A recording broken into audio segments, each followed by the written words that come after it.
Time हुआ है सुबह के 7 बज चुके हैं और मैं अभी फुकेट थाईलैंड के लिए निकल रहा हूँ। KL सेंट्रल जाऊँगा और वहाँ से बस लूँगा एयरपोर्ट की KLIA1 मेन जो टर्मिनल वहाँ पे जाना है।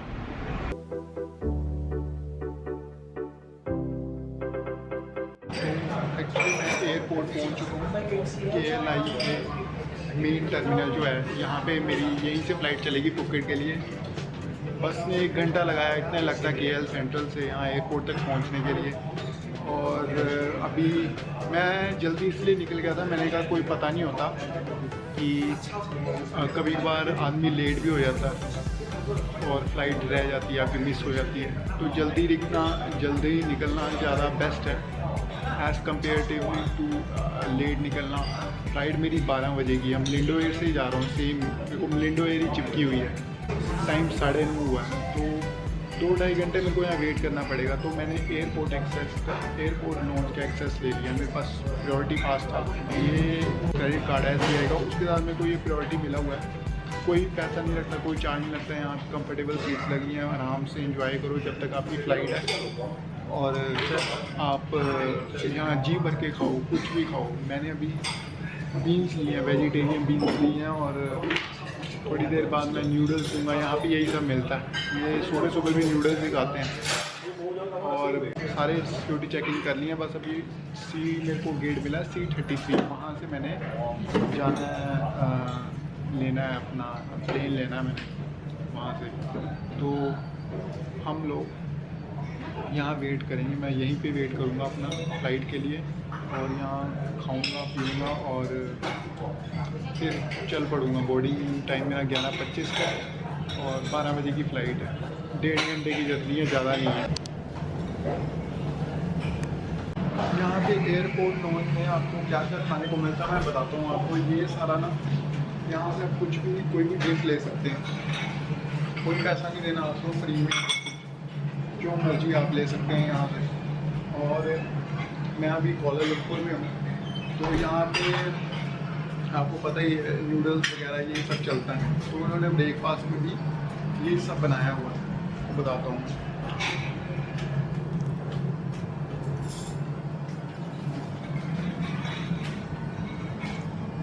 जूस भी है और कॉर्नफ्लेक्स हैं, ब्रेड्स हैं, ये सब चीज़ें आप यहाँ खा सकते हैं। और क्या आपको एक डेबिट कार्ड ही लेना है, क्रेडिट कार्ड लेना है, फ्री में आप एक्सेस कर सकते हैं। बाहर खाएंगे तो आपके पैसे लगेंगे, उसमें आपको एक्स्ट्रा देने पड़ जाएंगे पैसे। यहाँ पे टीवी भी लगा है, आप यहाँ पे देख सकते हैं कि आपकी फ़्लाइट डिले तो नहीं है। यहाँ पे जैसे यहाँ पे सारी फ़्लाइट्स फ्लैशअप होती रहेंगी और रहेंगी कि डिले है, ऑन टाइम है, गेट तो नहीं चेंज हो गया। तो आप यहाँ से बैठे बैठे आराम से ये भी चेक कर सकते हैं। चाय कॉफ़ी यहाँ पे ये चाय ले सकते हैं, कॉफ़ी जो मर्जी आप। ये यहाँ पे फ्रूट्स हैं कुछ, ये केक्स। और मैं आपको बताऊँ जो एयरपोर्ट लॉन्चेस होते हैं ना, यहाँ पे बेसिकली आपने अपनी फ़्लाइट का वेट करना है, तो उनको बोर्डिंग पास आपको दिखाना पड़ता है एंट्री लेने के लिए। और यहाँ पे कंफर्टेबल सीट्स होती हैं लगी हुई, comfortable seats in the sense कि आप मज़े से उसमें बैठ सकते हैं, अपनी फ़्लाइट का वेट कर सकते हैं। वाईफाई मिल जाएगा आपको, चार्जिंग स्लॉट्स मिल जाएंगे, इवन शॉवर वगैरह ये सब भी यहाँ अवेलेबल रहता है। अगर लंबा लेओवर 9-10 घंटे का, तो आप सो सकते हैं यहाँ पे मज़े से। खाने को फिर आपको जिस जगह पे हो, आप जिस कंट्री पे हो, उस कंट्री की जो स्पेशलिटी है वही मिलेगा आपको। और यहाँ पे लगाया भी हुआ वेज कौन सा है, नॉन वेज कौन सा है, काउंटर पे फ्लैश अप किया हुआ है, तो आप वो भी देख सकते हैं।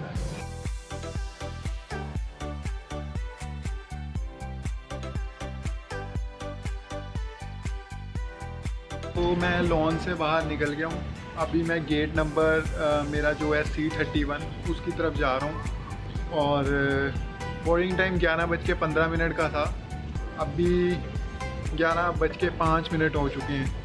तो मैं 1.5 से 2 घंटे बैठा यहाँ पे लॉन्च में, बट मेरा टाइम कट गया अच्छा। और मैंने ब्रेकफास्ट कर लिया, सारा खाना खुना जो भी है मेरा कंप्लीट हो गया। और अभी मैं कोलालमपुर के इंटरनेशनल एयरपोर्ट के मेन टर्मिनल पर हूँ। और कभी कभार तो यहाँ पे ना रश होता ही नहीं है, कभी कभार यहाँ पे बहुत रश होता है और अभी यहाँ पे कोई रश नहीं है। बड़ी हैरानी की बात है। मतलब अभी जिस दिन मैं आया था अमृतसर से यहाँ पे कोलालमपुर के लिए, उस दिन क्या हुआ था कि इतनी ज़्यादा फ़्लाइट्स आ गई थी ना। और excuse me, C33 this side, C31 37 this side. Okay, thank you. तो उस दिन तो ये हुआ था कि इतनी ज़्यादा यहाँ पे भीड़ हो गई थी ना, और मुश्किल हो जाता है जब भीड़ हो जाती है ना। यहाँ चलना भी मुश्किल है जब इकट्ठी सारी एक साथ फ़्लाइट्स आ जाती हैं। और कभी कभार तो ये होता है कि मतलब फ़्लाइट्स यहाँ पे होती नहीं है और खाली होता है एयरपोर्ट। आज भी यही है। अच्छा, जो थाईलैंड का टाइम है कोलालमपुर से ये 1 घंटा पीछे है। तो 12 बजे मेरी फ़्लाइट चलेगी, 1.5 घंटे की फ़्लाइट है। तो 1:30 बजे कोलालमपुर के टाइम पे मैं वहाँ पे पहुँचूँगा। बट वहाँ पे मेरा जो थाईलैंड का टाइम होगा, लोकल टाइम वहाँ पहुँचने का, वो 12:30 होगा। और अभी मैं वहीं जाके फिर इमिग्रेशन और कस्टम जो भी है वो वहाँ पे क्लियर करूँगा, देखूँगा क्या प्रोसेस है वहाँ पे, वो सारा मेरे को वहीं पे जाके पता लगेगा। सामने ही है मेरे C31 और 33 गेट। तो बिल्कुल आज यहाँ पे रश नहीं है। जिस दिन मैं आया था ना, मैं कह रहा हूँ इतना रश था ना यहाँ पे, और आज यहाँ पे ऐसे लग रहा है कोई फ़्लाइट चल ही नहीं रही है, खाली है बिल्कुल एयरपोर्ट। ऐसे होता नहीं है। ये जो KLIA इंटरनेशनल एयरपोर्ट है कोलालमपुर का, ये इतना बिज़ी रहता है ना, मतलब यहाँ पे कम से कम 10 से 20 कंट्रीज़ की फ़्लाइट्स चलती हैं यहाँ से। जब आप थाईलैंड के लिए जाएंगे तो एयरलाइन आपको ये ऐसा दे देंगे। ये अराइवल कार्ड है, इसे कहते क्या है, हाँ, इसे अराइवल कार्ड है। इसे भरना होता है और आपको इमिग्रेशन पे इसको जमा करवाना होगा। अगर आपसे ये खो गया है, नहीं मिल रहा, या कहीं इधर उधर गुम हो गया, तो इमिग्रेशन पे भी आपको ये मिल जाएगा। वहाँ भी जल्दी भर लीजिए और दे दीजिए। तो मैं इसको भर लेता हूँ। अराइवल कार्ड दिया है, ये मैंने भर लिया है। इसमें मैं बताता हूँ क्या क्या है।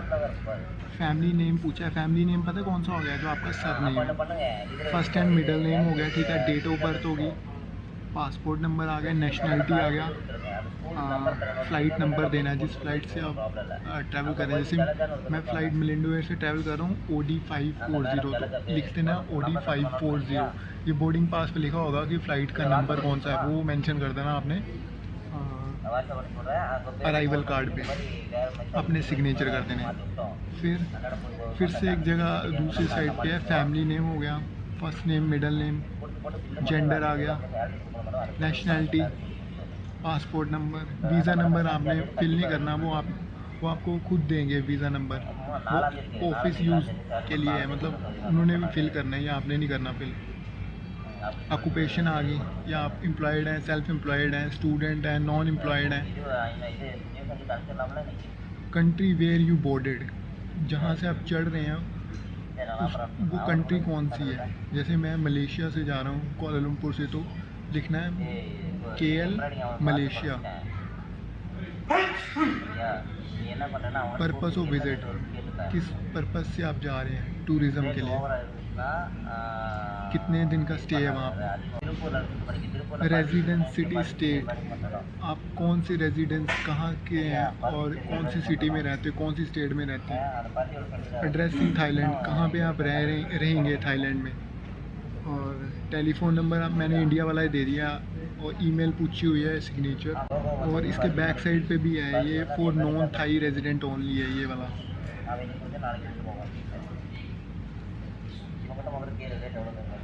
इसमें आ गया टाइप ऑफ फ़्लाइट में आया चार्टर और शेड्यूल। तो इसमें 2 ऑप्शन है, चार्टर और शेड्यूल का। तो आप अगर प्राइवेट प्लेन से जा रहे हैं तो चार्टर पे क्लिक करना है, वैसे शेड्यूल से जाते हैं सारे तो शेड्यूल पे क्लिक कर देना। ठीक है, वो पूछा is this your first trip to Thailand, yes और नो, तो आप बता दें अगर आपका फ़र्स्ट ट्रिप है तो येस पे कर दें, और अगर आपका ये सेकंड या थर्ड है तो नो कर दो। Are you travelling part of a tour group, अगर आप टूर ग्रुप के साथ ट्रैवल कर रहे हैं उसमें उसके लिए भी पूछा है येस और नो में। फिर अकोमोडेशन पूछा है कहाँ पे, hotel, your stay, youth hostel, guest house कहाँ पे, वो उस पर आपने मार्क कर देना। नेक्स्ट सिटी, पोर्ट ऑफ डिसएम्बर्केशन, इसका मतलब है कि आप थाईलैंड के बाद कहाँ जाएंगे, और उस सिटी का नाम लिखना है और उस कंट्री का नाम लिखना है।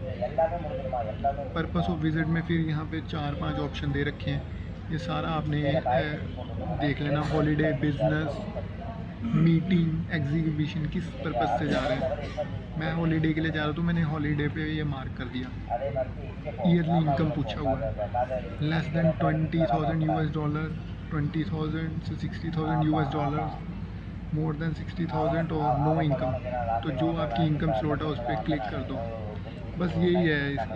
ये जो अराइवल कार्ड है संभाल के रखना है, आपने इमिग्रेशन पे देना है। और अगर आपसे गुम भी हो गया तो घबराने की कोई ज़रूरत नहीं है, ये आपको फिर से इमिग्रेशन पे मिल जाएगा, वहाँ भी भर के आप आराम से दे सकते हैं। ये पहले दे देते हैं ताकि लोगों का टाइम बचे, जल्दी से इमिग्रेशन कंप्लीट हो जाए।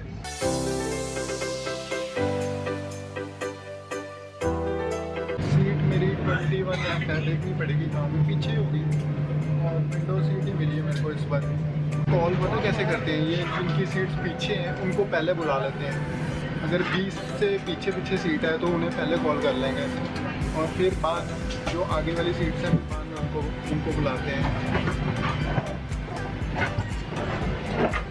तो ये आ गई है 21 मेरी सीट। लो भाई, विंडो सीट मिल गई है मेरे को दोबारा, और ये अच्छा है। वैसे पीछे होती है उनको पहले बुला लेते हैं ताकि फिर आगे वालों को आराम से बोर्ड कर सकें। और यहाँ पे भी डिस्प्ले दे रखी है, शायद जब प्लेन चले तभी ये चलेगा। इसमें मूवीज़ होती हैं, गेम्स होती हैं, और इवन सॉन्ग्स भी अलग अलग लैंग्वेजेस, तो आप इसे एंजॉय करके जा सकते हैं। अगर तो आपकी फ़्लाइट लंबी है ना तो इसमें मैं कहता हूँ इसमें आप आराम से देख सकते हैं, क्या कहते हैं उसे, मूवी देख सकते हैं मज़े से। फिर चल पड़ते हैं फुकेट और एंजॉय करते हैं थाईलैंड को, देखते हैं कि वहाँ क्या कुछ एक्सप्लोर करने को मिलता है।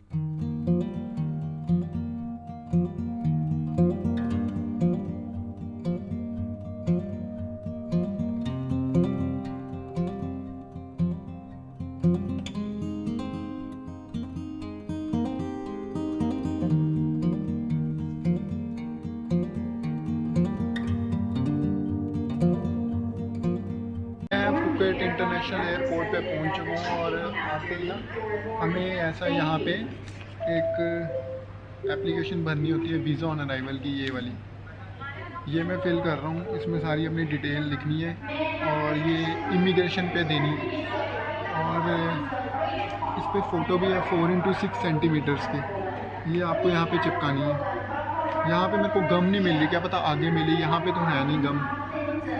एक्सचेंज काउंटर भी मिल रहा है, बैंक का एक्सचेंज काउंटर। अभी मैं पता करता हूँ कि यहाँ पे क्या रेट है एक्सचेंज पे, क्या मुझे दे रहे हैं। मेरे पास रिंगेट्स पड़े हैं, तो let's check for the rate. Excuse me, what you offer for the ringgits, for ringgits Malaysia ringgit. या 3.5. 3.5 6.5 ओके। तो ये 6.5 दे रहे हैं मलेशिया रिंगेट्स के। वैसे जो रेट था वो था 7.30, बट ये मुझे 6.5 दे रहे हैं। तो मैं इसको कन्वर्ट करता हूँ अभी, और मैं कोशिश करता हूँ कि 2000 थाई बात ले ही लूँ, कहीं आगे कहीं ज़रूरत ना पड़ जाए। तो इतने कि मैं इनसे एक्सचेंज करवा लेता हूँ, कन्वर्ट करता हूँ मैं अभी, और फिर इनसे लेता हूँ। तो इमिग्रेशन मेरी कंप्लीट हो गई है, कुछ नहीं पूछा। यहाँ की इमिग्रेशन इतनी इजी है ना, कोई प्रॉब्लम नहीं आती। और मतलब स्टैंप लगाई, उन्होंने ठप्पा लगाया और चलो बाहर। 15 दिन की स्टैंप लग गई फर्स्ट क्लास। उसने डॉक्यूमेंट चेक किए, कोई सवाल नहीं, कोई कुछ नहीं। और अभी मैं बैगेज क्लेम कर रहा हूँ अपना। तो अराइवल कार्ड फिल करना है, वीज़ा ऑन अराइवल की जो एप्लीकेशन फॉर्म है वो फिल कर लेनी है और आपकी एंट्री होगी। Welcome to Thailand, welcome to Phuket. फ़िलहाल तो यहाँ पे ये लिखा है। और मैं बात बताऊँ, फुकेट पे इस वक्त एयरपोर्ट पे इमिग्रेशन की लली लाइन पे कोई नहीं था, कोई भी नहीं, मतलब खाली थी एकदम ना। अगर मैं बैंकॉक उतरता तो वहाँ तो इतना रश होता है, इतनी बुरी हालत है। इमिग्रेशन करते करते 1 घंटा या लग जाता आराम से, 1 डेढ़ 2 घंटा भी लग जाते हैं कई बारी, तो इतना रश होता है। बट यहाँ पे खाली थी इमिग्रेशन वाली लाइन। और अभी एयरपोर्ट भी खाली है। सामने मुझे नज़र आ रहा है वेलकम टू फुकेट और यहाँ पे ये लिखा हुआ है। मैं बैगेज क्लेम करूँगा अपना और फिर मैं देखता हूँ कहीं से मैंने सिम से पहले सिम का भी पता कर लूँगा। करेंसी एक्सचेंज तो मैंने बता दिया कि मेरे पास करेंसी रिंगेट थे, मलेशियन रिंगेट थे। तो मलेशियन रिंगेट का ये था कि 287 मेरे पास रिंगेट थे मलेशियन के, और इन्होंने वो चेंज किए 6.5 के हिसाब से, जबकि गूगल पे 7.65 दिखा रहा था। तो इन्होंने 1.35 ज़्यादा कमा लिया।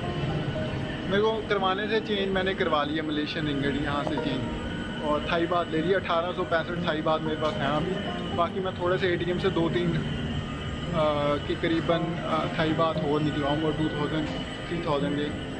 और सिम वगैरह मैं देखता हूँ, यहाँ नहीं तो यहाँ से लूँगा, नहीं तो मैं बाहर से लूँगा। देखता हूँ कहाँ से लेना मैंने।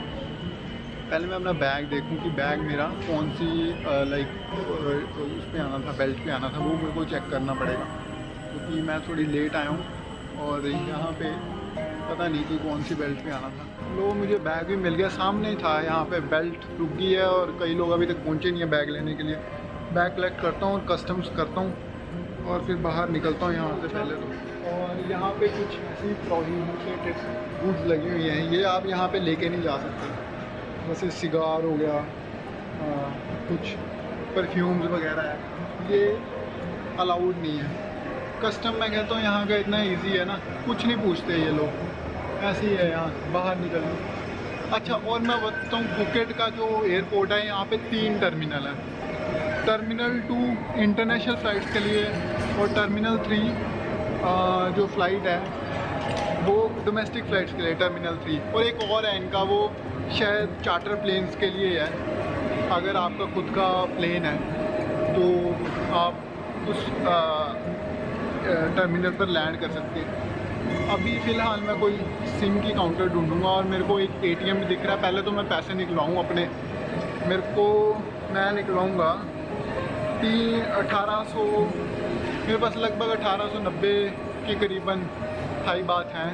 अभी मैं 3000 थाई बात और निकलवा लूँगा और 3000 थाई बात निकलवाने के बाद मैं सिम देखूँगा, सिम लूँगा कहीं से पहले तो।